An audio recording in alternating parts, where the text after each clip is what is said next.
అందరికీ నమస్కారం. ఈరోజు గౌరవ ముఖ్యమంత్రి, మాజీ ముఖ్యమంత్రి, వైఎస్ఆర్ పార్టీ అధ్యక్షులు శ్రీ వైఎస్ జగన్మోహన్ రెడ్డి గారి ఆశీస్సులతో ఆయన నియమిస్తే ఉత్తరాంధ్ర రీజనల్ కోఆర్డినేటర్గా మొట్టమొదటిసారిగా ఈ రోజు నుంచి కార్యక్రమాల్ని ప్రారంభిస్తూ శ్రీకారం చుట్టాం. ఉత్తరాంధ్ర రాజకీయాలకి ఒక ప్రత్యేకత, ఒక విలక్షణత ఉంది. ఇప్పుడే కాదు, చాలా కాలంగా, కొన్ని దశాబ్దాలుగా ఉత్తరాంధ్ర అన్న విశాఖ, శ్రీకాకుళం, విజయనగరం రాజకీయాలంటే చారిత్రాత్మకమైన రాజకీయాలు.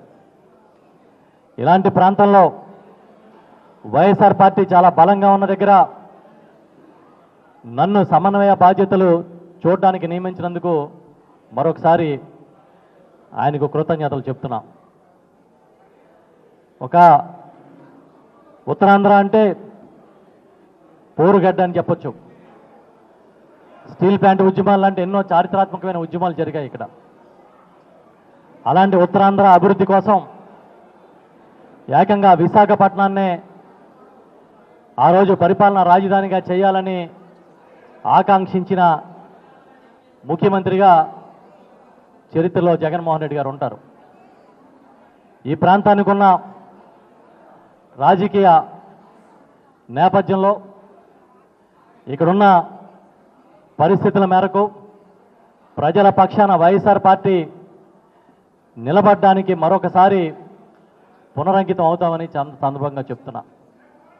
మీరు చూశారు, గత 8 నెలల్లోనే ఈ రాష్ట్ర ప్రభుత్వం, కూటమి ప్రభుత్వం ఏ విధంగా పూర్తిగా ప్రజల్లో పరపతి కోల్పోయిందో మీరందరూ చూస్తూ ఉన్నారు. చెప్పిన దానికి చేసేదానికి పొంతనే లేదు. చెప్పాడంటే చేస్తాడంతే అని జగన్మోహన్ రెడ్డి గారి గురించి చెప్తే, చెప్పాడంటే ఏనాడు చేయడంతే అని చంద్రబాబు గురించి మనం అనుకునే విధంగా మరొకసారి నిరూపణ అయింది. నిన్ననే గ్రూప్ 2 ఉద్యమం కోసం, గ్రూప్ 2 పరీక్షలకు సంబంధించి నిరుద్యోగ యువత విశాఖపట్నంలో రోడ్డెక్కితే మొత్తం రాష్ట్రం అంతా కూడా ఒక్కసారిగా ఈ ప్రభుత్వ దుర్మార్గం ఏ విధంగా ఉంటుందో మళ్ళీ చూసింది.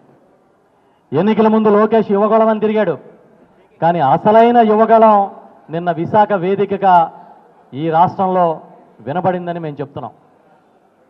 ఎందుకంటే చంద్రబాబు నాయుడు ఎవరిని వదిలిపెట్టలే. మోసాల పుట్టలాంటి చంద్రబాబు నాయుడు తెలుగుదేశం పార్టీ రైతుల్ని, మహిళల్ని, విద్యార్థుల్ని, ఉద్యోగుల్ని ఎవరిని విడిచిపెట్టలేదు. ఏ ఒక్క పేదలకి పనికొచ్చే పథకాన్ని కూడా సక్రమంగా అమలు చేయట్లే. ఇవాళ ఆరోగ్యశ్రీ కూడా సరిగా అమలు కాని పరిస్థితులు ఉన్నాయి. ఈ నేపథ్యంలో వైఎస్ఆర్ పార్టీ రాష్ట్ర వ్యాప్తంగా ప్రజల పక్షాన్ని నిలబడడానికి సంసిద్ధంగా ఉంది. ఆ క్రమంలో ఉత్తరాంధ్ర కూడా ప్రజల పక్షాన పూర్తి స్థాయిలో నిలబడే విధంగా నాకు ఇచ్చిన బాధ్యతల్ని వారందరితో పాటు కలిసి చేస్తానని చెప్తున్నా. రీజనల్ కోఆర్డినేటర్ అంటే వేరే ఏదో అని నేను అనుకోను. మనందరం కలిపి టీం వర్క్ చేద్దామని ఈ పత్రికా ముఖంగా మరొకసారి మా వైఎస్ఆర్ పార్టీ శ్రేణులకు కూడా చెప్తున్నా. ఇవాళ మనం అధికారం ఉన్నా లేకపోయినా జగన్మోహన్ రెడ్డి గారు పేదల పక్షపాతిగా ఏ విధంగా నిలబడ్డారో అదేవిధంగా ఆయన అడుగుజాడలను అడుగుతాం. మీరు చూస్తూ ఉన్నారు, వచ్చిన 8 నెలల నుంచి చంద్రబాబు నాయుడు గారి రాష్ట్రంలో 2 పథకాలు అమలు చేస్తున్నాడు. ఒకటి చంద్రన్న పగపట్టినట్టుగా అన్ని వర్గాల్ని, ఇటు లబ్ధిదారులు మొదలుకొని వైఎస్ఆర్ పార్టీ కార్యకర్తల వరకు వేపించు తినేయడం కార్యక్రమం.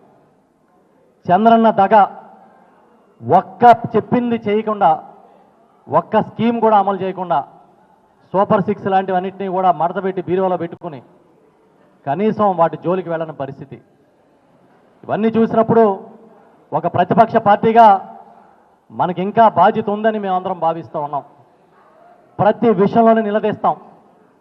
ఏదో జగన్మోహన్ రెడ్డి గారు ఈ రాష్ట్రాన్ని అప్పుల్లో ముంచేశాడని చెప్పి పెద్ద ఎత్తున దుష్ప్రచారం చేశారు. కానీ వాస్తవాలు ఏంటనేది ఇవాళ ప్రజలకు తెలుస్తోంది. కేవలం 6-7 నెలల కాలంలో 1,19,000 కోట్ల రూపాయలు అప్పులు చేసి ఏం చేశాడో కూడా తెలియదు. ఒక్క పథకాన్ని అమలు చేయలే. ఈ 8 నెలల కాలంలో ఆయన కొంతమంది లబ్ధిదారులకి 828 రూపాయలు అకౌంట్లో వేసాడు. తెలుసు కదా, ఒక్క బండ ముఖం మీద కొట్టాడు, ఒక గ్యాస్ బండ, దాని సబ్సిడీ 828 రూపాయలు. ఇది తప్ప ఇంక నేనేమన్నా అమలు చేశానని చెప్తే చంద్రబాబుని చెప్పమని అడుగుతున్నాం మేము. సంవత్సరానికి 3 గ్యాస్ బండ్లు ఇస్తానని అది కూడా ఒకటి ఇచ్చాడు.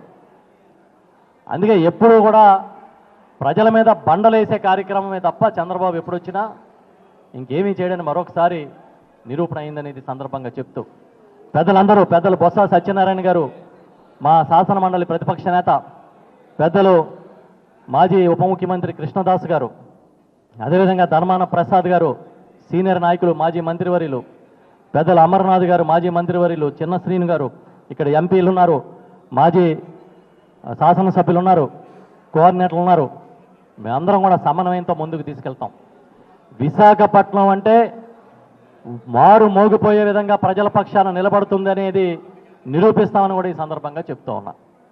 మళ్ళీ ఇక్కడికి వస్తూనే ఉంటాం, సమావేశాలు రెగ్యులర్గా జరుపుతాం. త్వరలోనే ఈ 6 జిల్లాలు, ఉత్తరాంధ్ర పరిధిలో 6 జిల్లాలు ఉన్నాయి.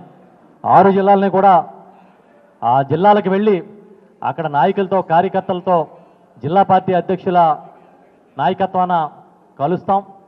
ఎక్కడ ఏ సమస్య ఉన్నా ఇటు పార్టీ పరంగా సమన్వయ బాధ్యతలు కానీ, అటు ప్రజల పక్షాన్ని నిలబడే సమయంలో కానీ మీ అందరికీ నేను అందుబాటులో ఉంటానని కూడా చెప్తూ, ఇంత గొప్పగా స్వాగతం పలికినందుకు ఇంకా జిల్లా అధ్యక్షులు అమర్నాథ్ గారు, మన కోఆర్డినేటర్లు గణేష్ గారు, ఇతర పెద్దలు, మా నాయకులందరికీ ఒకటే గుర్తుపెట్టుకోండి, రాజకీయ పార్టీల్లో మార్పులు, కొంతమంది విడిచిపెట్టి వెళ్ళడం, కొంతమంది జాయిన్ అవ్వడం అనేది చాలా సర్వసాధారణ విషయం. ఏదో ఒక వైఎస్ఆర్ పార్టీలో జరుగుతుంది, ఇక ఏ పార్టీలో లేదనడానికి ఏం లేదు. ఇవాళ మీకు తెలుగుదేశం పార్టీలో, జనసేనలో గెలిచిన వాళ్ళు చాలామంది వైఎస్ఆర్ పార్టీ నుంచి వెళ్ళిన వాళ్ళే. చివరి నిమిషంలో వెళ్తే ఎవరో లేక వాళ్ళు టికెట్లు ఇచ్చుకుని గెలిపించుకున్నారు, అది వేరే విషయం. ఇంకో విషయం ఏంటంటే, మేము ఒక్కడే చెప్తున్నాం, ఇది జగనన్న సైన్యం. ఇది జగన్మోహన్ రెడ్డి గారికి ప్రాణం ఇచ్చే కార్యకర్తలు కొన్ని కోట్ల మంది ఉన్నారు ఈ రాష్ట్రంలో. ఎవరున్నా లేకపోయినా జగన్ అనే ఒక శక్తి, చాలా బలమైన శక్తి ఈ పార్టీని ముందుకు నడిపిస్తుంది. ఆయన వెనకాల మేమందరం కూడా జగన్ సైన్యంలాగా ముందుకు కదులుతాం. ఇది జగన్ సేన కాబట్టి పార్టీకి ఏమీ ఇబ్బంది ఉండదు. డెఫినెట్గా వెళ్ళిన వాళ్ళు వెనక్కి వస్తారు తప్ప కొత్తగా వెళ్ళే వాళ్ళు ఎవరు ఉండరని కూడా ఈ సందర్భంగా చెప్తా. అదే ఎవరు చెప్పండి, ఒక్క నిమిషం చెప్పాలి కదా, ఒక్క నిమిషం. ఈ పార్టీలో కార్యకర్తలకి, నాయకులకి ఇచ్చినంత సముచితమైన గౌరవం ఇక ఏ పార్టీలో కూడా దక్కదు. పక్కనున్న కూటమి కట్టిన బీజేపీ పార్టీకి చంద్రబాబు నాయుడే క్యాండిడేట్లను సప్లై చేస్తాడు, జనసేనకి చంద్రబాబు నాయుడే క్యాండిడేట్లను సప్లై చేస్తాడు. అలాంటి దుస్థితి మా పార్టీలో లేదు. మా పార్టీలో నాయకులు ఎక్కువ ఉంటారు, ఒకే కెపాసిటీ కలిగిన వాళ్ళు ఎక్కువ మంది ఉంటారు. ఒక్కొక్కసారి ఒక్కొక్కరికి అవకాశాలు వస్తాయి. అంత మాత్రాన ఏదో వాళ్ళకి అన్యాయం జరిగింది, వీళ్ళకి జరగలేదని ఏముండదు. మీకు ఒకటే గుర్తుపెట్టుకోండి, చివరి నిమిషంలో తీసుకుని టికెట్లు ఇచ్చి మంత్రులను చేసింది చంద్రబాబు నాయుడు. మీకు తెలుసుకుంటే ఇప్పుడు ఈ క్యాబినెట్లో కూడా ఉన్నారు, కావాలంటే పేర్లు చెప్పండి చెప్తా. కాబట్టి అదేమీ ఇబ్బంది లేదు. జగన్ సైన్యం చాలా స్ట్రాంగ్. జగన్ సేన ఇప్పుడున్న అన్ని సేనల కన్నా స్ట్రాంగ్. అలాంటి అనుమానాలు ఏం అక్కర్లేదు. అందరికీ సముచితమైన గౌరవం, స్థానాలు లభిస్తాయి. ఎక్కడ చిన్న చిన్న ఇబ్బందులు ఉండి నిజంగా పొరపాట్లు జరుగుంటే సరిదిద్దుతాం. అంటే రీజనల్ కోఆర్డినేటర్ కలవాలని అంటే అప్పుడున్న పరిస్థితుల్లో చాలా ఒత్తిళ్ళు ఉంటాయి. ఎందుకంటే అధికార పార్టీలో ఉన్నారు, కలిసే వాళ్ళు ఎక్కువ మంది ఉంటారు, సమయం తక్కువ ఉంటుంది. కాబట్టి నా వరకు, మిగతా సంగతి వదిలేయండి, నా వరకు 24/7 కార్యకర్తల కోసం, నాయకుల కోసం అందుబాటులో ఉంటా. ఇందులో ఏమీ సందేహం లేదు. Okay, thank you.